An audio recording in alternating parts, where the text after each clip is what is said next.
Okay जी, बिस्मिल्लाहिर्रहमानिर्रहीम। इय्याक नअबुदु व इय्याक नस्तईन। तो गाइस हम ग्लूकोमा वाला चैप्टर डिस्कस कर रहे थे। This is the last video जिसके अंदर हमने ना सेकेंडरी ग्लूकोमा को आज डिस्कस करना है और इसके बाद बस थोड़ा सा चैप्टर रह गया, इसी को अभी एक ही वीडियो में मैं कोशिश करता हूँ कवर कर देता हूँ, ठीक है। उसके बाद हम एंड पे बुक देखेंगे, जो जो हमने पढ़ा है ना पहले वाली वीडियोज़ के अंदर, वो हम सारा क्लियर करेंगे, ठीक है। जिस तरह हमारे पास प्राइमरी था ना एंगल ग्लूकोमास के अंदर, प्राइमरी ओपन एंगल था, एक प्राइमरी क्लोज्ड एंगल था, सेम इसी तरह जो है ना हमारे पास जो सेकेंडरी ग्लूकोमा है ना, इसकी भी जो है ना वो आपके पास कह रहे दो टाइप्स होती हैं। एक हमारे पास होता है सेकेंडरी ओपन एंगल ग्लूकोमा और एक हमारे पास होता है सेकेंडरी क्लोज एंगल। मतलब कोई सेकेंडरी वजह है, यूवीआइटिस है, आयराइटिस है, या कोई भी जिसकी वजह से हमारे पास ग्लूकोमा हुआ है। प्राइमरी के अंदर क्या था, इडियोपैथिक था, या एज से रिलेटेड कुछ ना कुछ था, इस तरह का चक्कर था। ठीक है, यहाँ पे कुछ ना कुछ आयराइटिस है, शुक्र अल्लाह, सॉरी, ठीक है।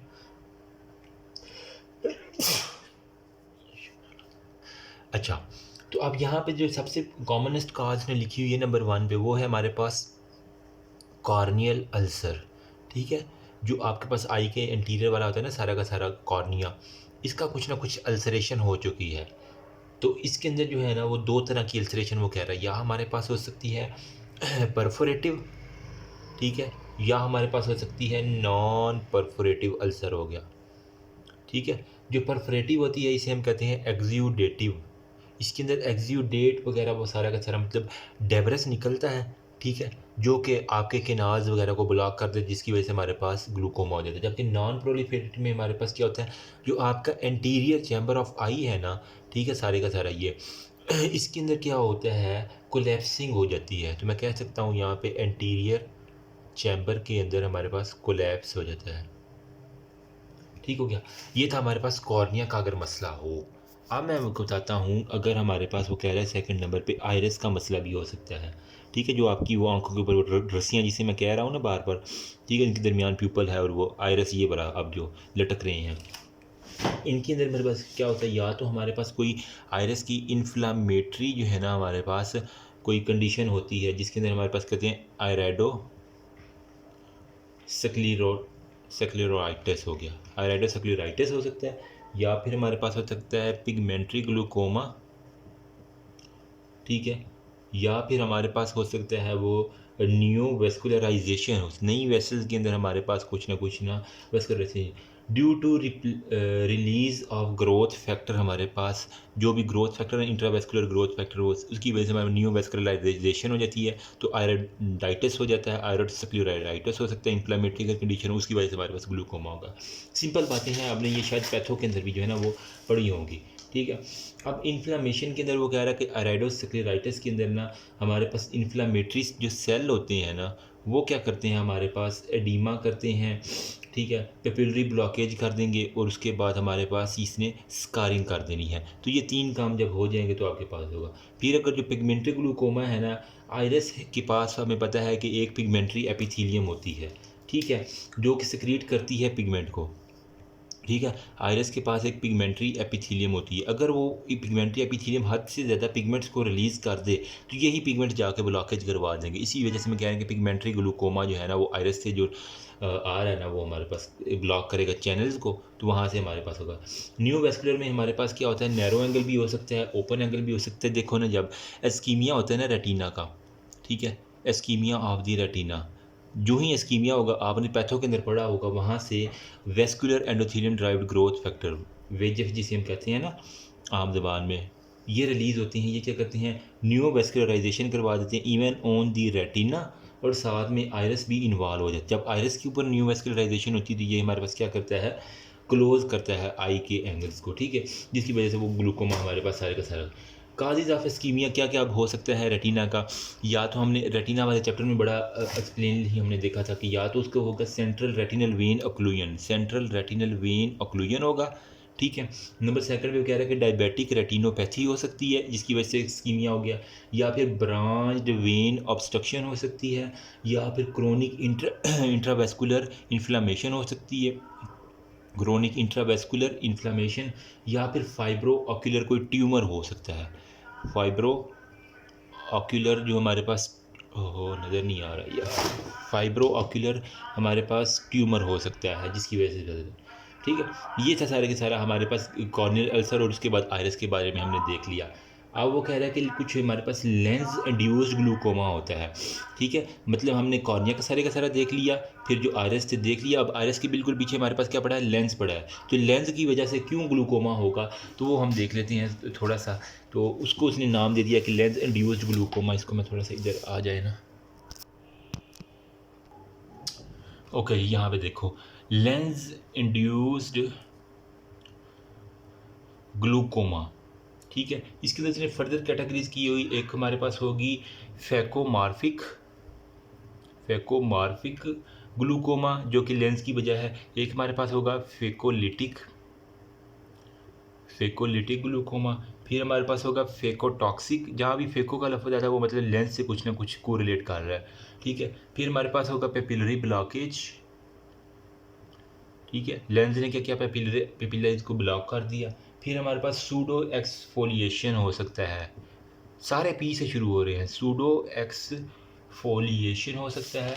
या फिर वो कह रहा है हमारे पास क्या है, बुक के अंदर एक लफ्ज़ है एक्सफोलिएशन, सूडो एक्सफोलिएशन है हमारे पास। नेक्स्ट होगा एक्सफोलिएशन हो सकता है, यहाँ पे होना यार, ठीक है, एक्सफोलिएशन हो सकता है। या फिर वो कह रहे थे हमारे पास हीमेटोजेनिक हो सकता है, मतलब कोई ब्लड जो है ना उसके अंदर इंड्यूस्ड हो सकता है, ठीक है। तो ये हमारे पास अब क्या क्या होता है, ये है बेसिकली हमारे पास जो फैकोमार्फिक होता है ना, ये फर्स्ट वाला जो है, इसके अंदर मैं जल्दी से बस बता दूँ, कोई इतना टाइम ज़ाया करने की ज़रूरत नहीं है। फैकोमार्फिक में हमारे पास स्वेलन लेंस की स्वेलिंग हो जाती है, वो अपने नॉर्मल साइज से इतना बड़ा हो गया, ठीक। तो यहाँ पे फिर हमारे पास क्या होगा, जब ये देखो ना हमारे पास ये लेंस है ना, जब ये फूल जाएगा तो इसने क्या करना है, आयरस के ऊपर जो है ना वो जोर लगाना है। तो इसने क्या करना है, पुश आयरस, स्वेलन लेंस ने हमारे पास क्या करना है, पुश करना है आयरस को आगे की तरफ, जिसकी वजह यहाँ पे क्लोजर हो जाना है सारा का सारा। फेकोलिटिक में क्या होगा, कोई भी लिटिक मतलब टूट रही है कोई चीज़, तो वहाँ पे क्या होगा, हमारे पास प्रोटीन्स और मैक्रोफेजेस आ जाएंगे, ठीक है। तो ये प्रोटीन और मैक्रोफेजेस जाके वहाँ पे फर्दर डैमेजिंग करवा के वेसल को ब्लॉकेज करवा देंगे। फेकोटॉक्सिक में क्या होगा, यहाँ पे भी सेम वही कह रहा है, कोई प्रोटीन होगी या मैक्रोफेजेज और इन्फ्लामेटरी रिएक्शन होगा वहाँ पे, जब भी कोई टॉक्सिसिटी हो जाएगी लेंस की, तो वहाँ पे ये सारे का सारा काम करेगा। पेपिलरी ब्लॉकेज में हमारे पास क्या होगा, जब लेंस अपनी नॉर्मल पोजीशन से डिसलोकेट हो जाए, ठीक है। जब लेंस ने डिसलोकेट होना तो उसने पेपिलरी ब्लॉकेज करवा देना। फिर सूडो एक्सफोलिएशन में क्या है, यहाँ पे भी वही ओपन एंगल के बारे में भी बता रहा है। एक्सफोलिएशन में क्या है, हमारे पास कोई भी डेब्रिस वगैरह जो है ना वो डिपॉजिट हो जाए अराउंड द प्यूपल, ठीक है। ये हमारे पास दोनों आइरिस के दरमियान प्यूपल है, यहाँ पे कोई भी जो है ना वो आपका डेब्रिस जो है ना वो डिपॉजिट हो जाए तो वो हमारे पास क्या करेगा, सारी ब्लॉकेज करवा देगा। फिर हमारे पास लास्ट पे जो इंपॉर्टेंट वाला है ना वो है हमारे पास हीमेटोजेनिक। हीमेटोजेनिक में हमारे पास इसको दूसरा नाम देते हैं ब्लड इंड्यूस्ड लेंस ग्लूकोमा, ठीक है, ब्लड इंड्यूस्ड, ठीक है। अब इसके अंदर जो है ना वो क्या होता है, हमारे पास इंट्रा हेमेटोट्रॉफी हो जाती है, मतलब हेमाटोमास जो है ना वो वहाँ पे फॉर्मेशन शुरू हो जाएगी। आरबीसीज जो है ना वहाँ पे आपको बहुत ज़्यादा दिख जाएंगे, और मैक्रोफेजेस जब वहाँ पे आएंगे, जब आरबीसीज वहाँ से लीकेज होंगे तो मैक्रोफेजेस तो आएंगे, सारी बात है। उन्होंने क्या करना, वो ब्लॉकेज करवा देना। इस हीमोलिटिक की जो है ना वो आगे उसने फर्दर 3 टाइप्स जो है ना वो की हुई है। एक हमारे पास होता है red cell glaucoma, red cell glaucoma. या फिर वो कह रहा है हमारे पास हीमोलिटिक हो सकता है, हीमोलिटिक ग्लूकोमा हो सकता है। या फिर वो कह रहा है कि गुस सेल हो सकती हैं, जिसके अंदर जो है ना वो हमारे पास विट्रस बॉडी से तबाह होने के बाद वो ना वो सेफेरिकल बन जाती हैं। यहाँ पे हीमोलिटिक में हमारे पास कोई भी मैक्रोफेजेस ने आके लाइसिस करने, यहाँ पे आरबीसीज खुद आके ब्लॉक, अगर आरबीसीज खुद आके ब्लॉक करे इसे कहेंगे रेड सेल ग्लूकोमा, जो कि हीमेटोजेनिक है, ठीक है। अगर कोई मैक्रोफेजी की वजह से मैक्रोफेजीज आ गई हैं आरबीसीज की वजह से, इसे हम कहेंगे हीमोलिटिक, उसने क्योंकि मैक्रोफेजीज ने आके वहाँ पे हीमोलिसिस कर देनी है आरबीसीज की। और अगर तो हमारे पास विट्रस बॉडी से तबाह होने के बाद जो है ना वो हो तो उसे हम कह देंगे गुड सेल्स, हमारे पास सारे के सारे ये आ जाएंगे, ठीक है। अच्छा, इसके अलावा जो है ना ये थे लेंस इंड्यूस्ड। फिर हमारे पास वो कह रहा है कि कोई और वजह भी हो सकती है ना इस ग्लूकोमा की, तो उसने एक मेंशन की हुई है टर्म पोस्ट ऑपरेटिव, मतलब ऑपरेशन के बाद जिसने कोई लेंस का कैटरेक्ट का ऑपरेशन करवाया ना उसके अंदर क्या होगा, एफेकिया जिसे हम कहते हैं एब्सेंस ऑफ द लेंस, ठीक है, उसके अंदर भी कह रहा है कि ग्लूकोमा हो सकता है। या फिर हमारे पास कोई आई का ट्यूमर हो जाएगा जिसके अंदर हमारे पास रेटिनो ब्लास्टोमा हो सकता है। या फिर हमारे पास मेलिग्नेंट मेलिनोमा हो सकता है, मेलिग्नेंट मेलिनोमा हो सकता है। ठीक है, अब यहाँ रेटिनोब्लास्टोमा कह रहा है कंजेनिटल मेलिग्नेंट कोई भी ट्यूमर है ना, आपने पढ़ा होगा आँख के अंदर इतना बड़ा ट्यूमर हमने रेटिना वाले चैप्टर में देखा था, तो वो हो सकता है। इसके अलावा भी कोई ये है कि अगर कोई किसी बंदे को ब्लंट इंजरी हो चुकी है, फोरेंसिक में हमें पड़ा ट्रॉमा हो गया, तो वहाँ पे हेमरेज और स्कारिंग हो जाएगी। या फिर स्टीरॉयड्स का हमारे पास एक्सेसिव यूज़ कर रहा है ना, तो वो स्टीरॉयड बेसिकली क्या है, एंटी इन्फ्लामेटरी है ना। ठीक है, ये फेगोसाइटोसिस को रोक देगी। देखो ना, जब किसी बंदे ने जो है ना वो स्टीराइड ली है तो फेगोसाइटोसिस रोक जाएगी, लेकिन वहाँ पे जो डेब्रेस वगैरह है ना, ठीक, अब यहाँ पे आई पे उसने ये सपोज करे कि यहाँ पे कोई इन्फ्लामेटरी रिएक्शन होना था, लेकिन उसने स्टीराइड ली, इन्फ्लामेटरी रिएक्शन तो रुक गया, लेकिन जहाँ पे जो डेब्रेस था वो तो वहीं पे का वहीं रह गया, तो ये डेब्रेस जाके कम ख़राब करेगा। ठीक है, तो इसने ब्लॉक कर देना। ये इनहेबिट करते हैं स्टीराइड लाइसोसोमल एंजाइम को, ग्लूकोजा अमाइनोग्लाइकेन की, जिसे हम गैग्स कहते हैं, उसकी वो कह रहा है डिजनरेशन करवाएंगे, साथ में आपके पास लाइसोसोम है, इसको रोक देंगे। तो यहाँ पे जब इसकी डिजनरेशन होगी, ठीक है, ग्लूकोजा अमाइनोग्लाइकेन की डिजनरेशन नहीं होगी, बल्कि क्योंकि लाइसोसोम्स नहीं है ना, इन्होंने करना था गैग्स की, तो हमारे पास वो रैपिड एपिसेक्युलर प्रेशर जो है ना वो रेज्ड हो जाएगा, जिसकी वजह। क्लिनिकल मैनिफेस्टेशन किस तरह आएगा आपके पास अगर किसी बंदे को सेकेंडरी ग्लूकोमा हो गया, तो मैं आपको बताता हूँ यहाँ पे। ओके जी, तो वो कह रहा है क्लिनिकल मैनिफेस्टेशन क्या क्या होगा जो पेशेंट ग्लूकोमा के साथ आएगा। उस वक्त में कह रहा है कि इंट्राऑक्यूलर प्रेशर एक तो उसका रेज्ड होगा, ऑप्टिक डिस्क जो है ना वो उसकी जो है ना वो तबाह बर्बाद होगी, और विजुअल इम्पेयरमेंट जो है ना उसको आएगी, वो इस पहले वाली हैं। ठीक है, ट्रीटमेंट क्या है, अब बंदा आपके पास आ गया सेकेंडरी ग्लूकोमा, आपने डायग्नोज कर लिया, आपने सबसे पहले क्या करना है, इंट्राऑक्यूलर प्रेशर को मेनटेन करना है, जिसके अंदर आपके पास मेडिकल थेरापी है। ठीक है, नंबर सेकंड पे लेज़र है, और नंबर थर्ड पे हमारे पास कोई ना कोई सर्जरी है वो जो कर देगा। ठीक है, आपने क्या करना है, ट्रीट करना है सिस्टेमिक काज को, जितना भी सिस्टेमिक जो काज है ना उसको ट्रीट करना है। आप इसके अंदर क्या होगा, आप अगर उसको अल्सर है तो अल्सर को ट्रीट करेंगे, अगर वो साथ में उसको एंटीबायोटिक्स दे देंगे, एंटी इन्फ्लामेटरी देंगे ताकि आयरोडाइटिस ना हो जाए, आयरोसेक्लेराइटिस ना हो जाए। अगर कैटरैक्ट है उस बंदे को तो उस कैटरैक्ट की जल्द से जल्द सर्जरी करो ताकि वो इरिटेट ना करे।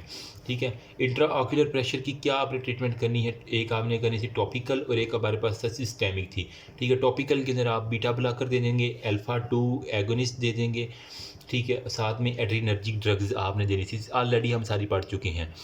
ठीक, सिस्टेमिक के अंदर आपने एसीटाजोलोमाइड दे देनी है, मैनिटोल दे देनी है। ठीक है, और हाइपर ऑस्मोटिक एजेंट्स दे देने ताकि वहाँ से इंट्राऑक्यूलर प्रेशर, ब्लड के अंदर हाइपर ऑस्मोटिक हो तो वो पानी जज़ब कर लेगा, जिसकी वजह से हमारे पास इंट्राऑक्यूलर प्रेशर रिड्यूस हो जाएंगे, काफ़ी चांसेस होते हैं। ठीक है, फिर आपने लेज़र, अगर एरोडेक्टमी है तो लेज़र एरोडोडेक्टमी कर देनी है, और साथ में आपने सर्जरी कर देनी है, तो आपका काम हो जाएगा। Last but not least congenital glaucoma के बारे में, मतलब जो पैदाइशी तौर पे हमारे पास होता है ना, ये हमने पहला प्राइमरी पढ़ा, दूसरा सेकेंडरी पढ़ा, अब थर्ड वाला हमारे पास है कंजेनिटल। जल्दी से बता देता हूँ, कंजेनिटल ग्लूकोमा के अंदर कुछ भी नहीं है, वो कह रहे हैं हमारे पास ये बाय बर्थ प्रेजेंट होगा। ठीक है, इसकी आप जो है ना वो 3 पार्ट्स वो हमने पढ़े थे। एक था हमारे पास ट्रू कंजेनिटल, ठीक है, जो हमारे पास बर्थ से 3 मंथ तक था ऑलमोस्ट, या 1 ईयर तक चले कर लें। ठीक है, फिर प्राइमरी इन्फेंटाइल था जो हमारे पास 3 ईयर्स तक आ रहा था, और उसके बाद हमारे पास जोविनाइल था जो 3 से 16 साल की उम्र तक हो रहा था। यही 3 हमने पढ़े थे शुरू में पहली वीडियो में। ठीक है, अब वो कह रहा है कि जो हमारे पास जो है ना जोविनाइल है ना, इसके अंदर वो कह रहा है कि ऑक्यूलर डेवलपमेंट की अनोमली देखी गई है, ऑक्यूलर डेवलपमेंट की एनामलीज देखी गई है, या फिर कोई ऑक्यूलर डिजीज़, या फिर कोई सिस्टेमिक डिजीज़ है जिसकी वजह से हमारे पास जोविनाइल हुआ है। प्राइमरी इन्फेंटाइल में कह रहा है कि हमारे पास कोई इम्पेयर्ड आउटफ्लो है, इम्पेयर्ड आउटफ्लो है वहाँ से। ठीक है, डेवलपमेंटल जो है ना वो हमारे पास प्रॉब्लम्स होती हैं, जिसके अंदर वो anomalies by birth, intra ocular pressure जो है ना वो रेज्ड होगा, और हमारे पास आई के अंदर ना कोई भी पैथोलॉजी आपको दिख जाएगी, तो वो हमारे पास कंजेनिटल के साथ रिलेटेड हो जाता है।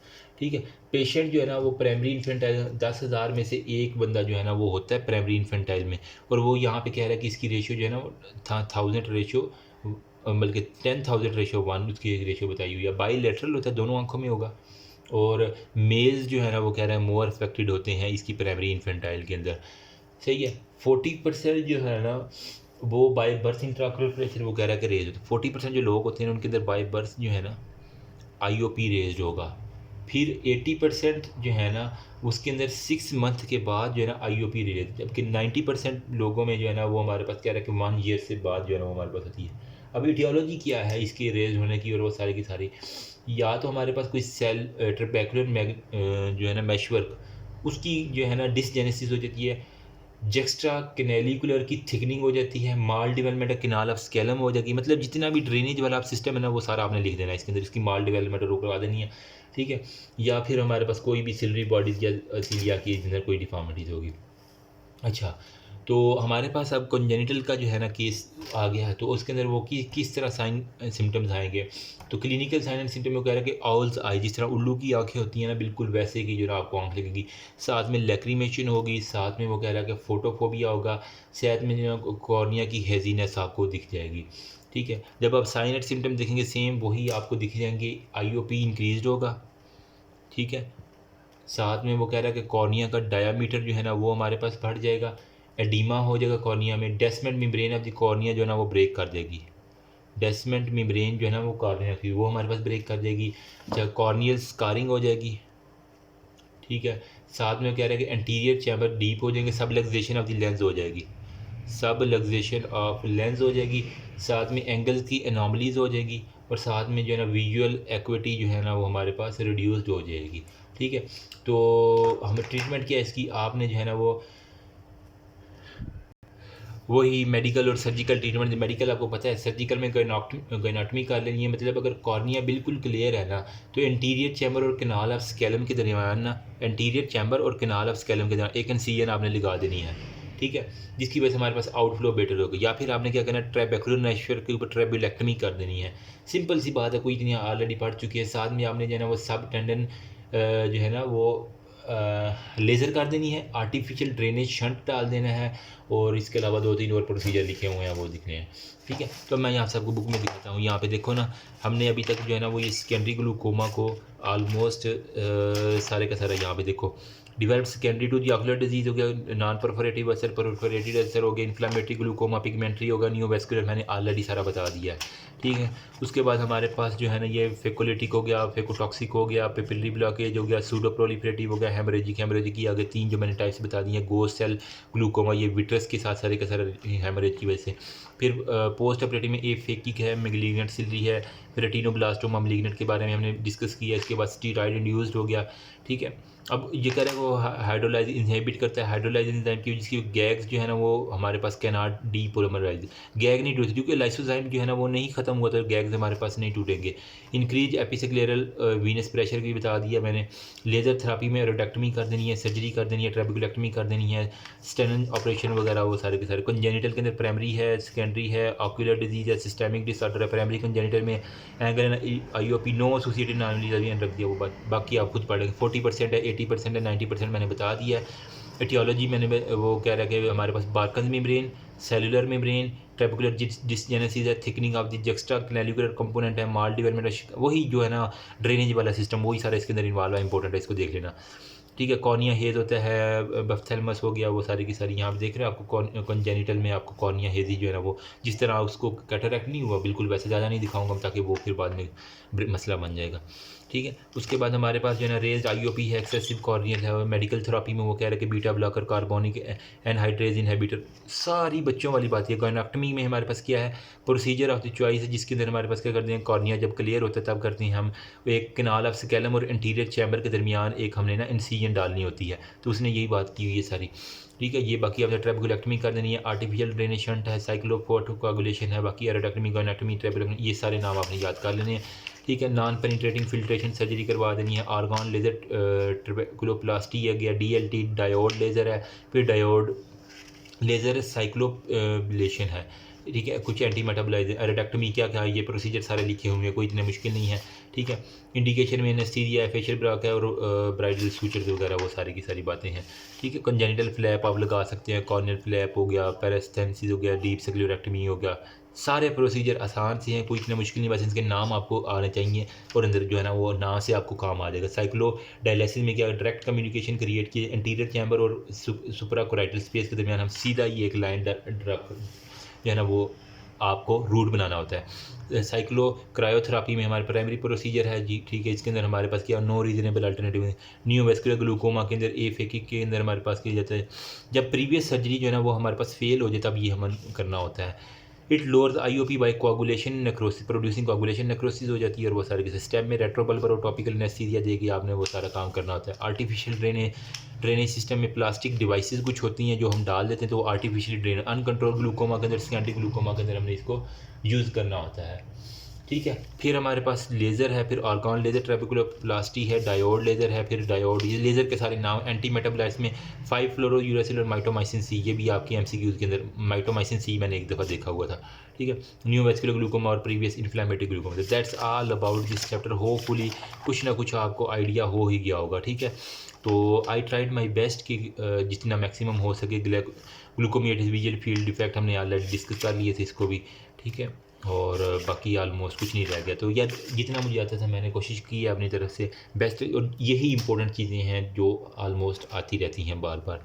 That's all about, thank you so much, remember me also your precious. फिर नेक्स्ट मैं कोशिश करता हूँ कि कोई UVL ट्रैक को जो है ना वो हम डिस्कस कर ले तो हमारा जो मेजर पोर्शन है वो ऑलमोस्ट साइड पे हो जाएगा। अब इंशाल्लाह आप आई इतनी कवर हो चुकी है कि आप ना पास कर सकती है। ठीक है, बाकी मेरे पास MCQ और PDF पड़े हुए, जिसको चाहिए वो मुझसे आगे ले। थैंक यू सो मच, अल्लाह हाफिज़।